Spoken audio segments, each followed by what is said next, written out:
Bonjour à tous et j'espère que vous allez bien. Alors, vous voulez savoir pourquoi certaines équipes cartonnent pendant que d'autres explosent en plein vol?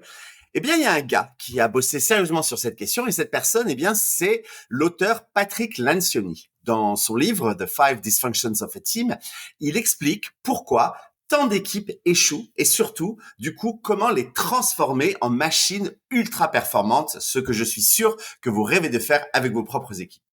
Alors, son approche, elle est un peu, on va dire, négative. En tout cas, beaucoup trop négative pour moi. Alors moi, j'ai décidé de retourner le modèle et de le voir sous un angle positif. Ceux qui me connaissent savent pertinemment que la positivité est la chose la plus importante chez moi. Donc, le but finalement, c'était pas d'éviter l'échec, c'est de bâtir une équipe de rêve. Alors, on va think positive, comme dirait mon ami Laurie, que je mentionne très très régulièrement dans ses chroniques, comme vous le savez. Alors, les 5 piliers qui font toute la différence pour une équipe, eh bien, c'est quoi?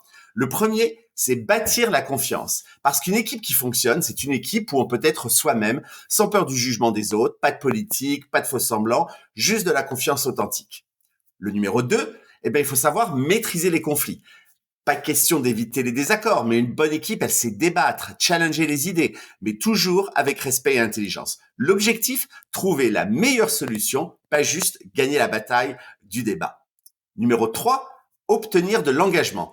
Si on ne sait pas où on va, personne ne bouge. Une équipe performante est une équipe où chaque membre est impliqué et comprend le pourquoi derrière chaque décision.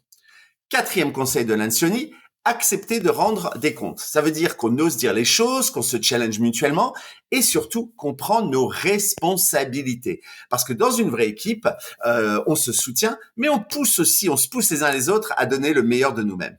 Et enfin, le cinquième conseil de Patrick Lencioni, c'est de se concentrer sur les résultats. Pas d'ego, pas d'agenda caché. La réussite de l'équipe passe avant les intérêts individuels. C'est la clé des grandes victoires.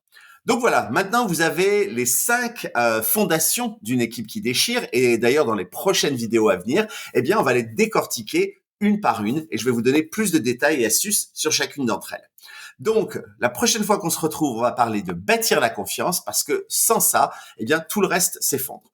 Alors, j'espère que ça vous a intéressé. Je me lance, comme vous le voyez, dans toutes ces vidéos. J'espère, voilà, que ça va marcher. En tout cas, si ça vous a plu, n'hésitez pas à vous abonner. Et puis surtout, dites-moi en commentaire lequel de ces 5 piliers est le plus difficile, selon vous, à mettre en place dans une équipe.